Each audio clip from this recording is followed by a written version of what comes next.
சக்தி பீடங்களுக்கு சக்திக்கு நவராத்திரி, சிவனுக்கு ஒரு ராத்திரி சிவராத்திரி.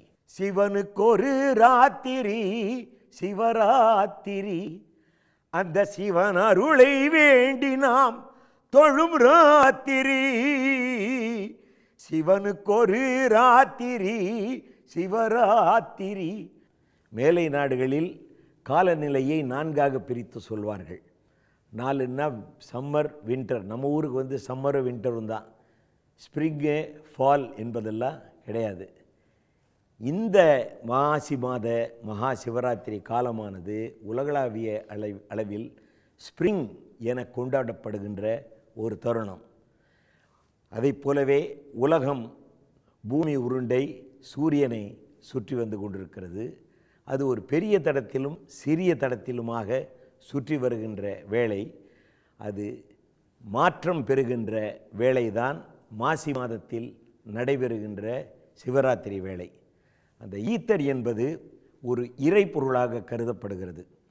அந்த பொருள் அதிகமாக சுரக்கின்ற பூமியின் மீது இருந்து நமக்கெல்லாம் நன்மைகளை தருகின்ற ஒரு விஷயமாக அது பொழிகின்ற, அதிக அளவில் பொழிகின்ற தினம் மாசி மாதத்தில் நடைபெறுகின்ற மகா சிவராத்திரி தினம்.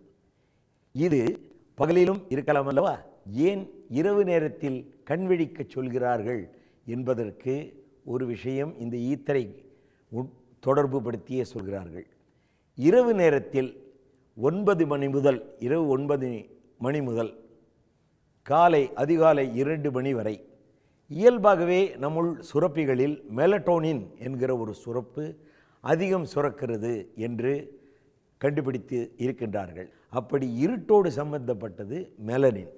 அந்த மெலனின் இப்போ நம்ம பிக்மெண்ட் உடம்பில் உள்ள செல்களில் கூட மெலனின் பிக்மெண்ட் என்பது நிறத்தை குறிக்கின்ற ஒரு பொருளாக இருக்கிறது.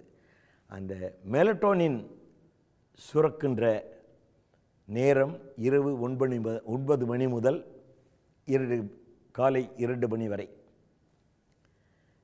இரவு 9 மணி முதல் காலை 2 மணி வரை எவ்வாறு மெலட்டோனின் நமக்கு உறக்கத்தையும், நம்ம உள்ளத்தில் ரொம்ப ரொம்ப ஆற்றலாக அடுத்த நாள் ஏஞ்சி வேலைக்கு நல்ல தெளிவாக போகக்கூடிய ஆழ்ந்த தூக்கத்தை, உறக்கத்தை தர வல்லதோ, அதை போலவே இந்த லுமினிஃபெரஸ் ஈத்தர் எனப்படும் பொருளானது இரவு 9 மணி முதல் காலை 2 மணி வரை அதிகமாக வேலை செய்வதாக நிரூபிக்கப்பட்டிருக்கிற உண்மை.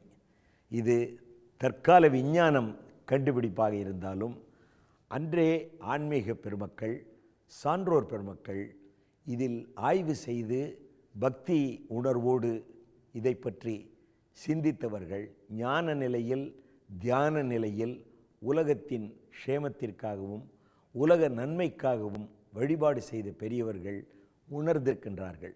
ஈசன் உளம் குளிர அபிஷேகங்களை அபிஷேக பிரியனான ஆதிசிவனுக்கு சமர்ப்பிக்கின்ற தருணம் வாய்த்தது என்பது, இரவு நேரத்தில் செய்வது மிகவும் விசேஷம் என்பதற்கு இது விஞ்ஞானபூர்வமான ஒரு விஷயமாக இன்று கண்டுபிடித்து சொல்லப்பட்டிருக்கிறது. உடனுக்குடன் செய்திகளை தெரிந்து கொள்ள சன் நியூஸ் பெல் ஐகானை கிளிக் பண்ணுங்க.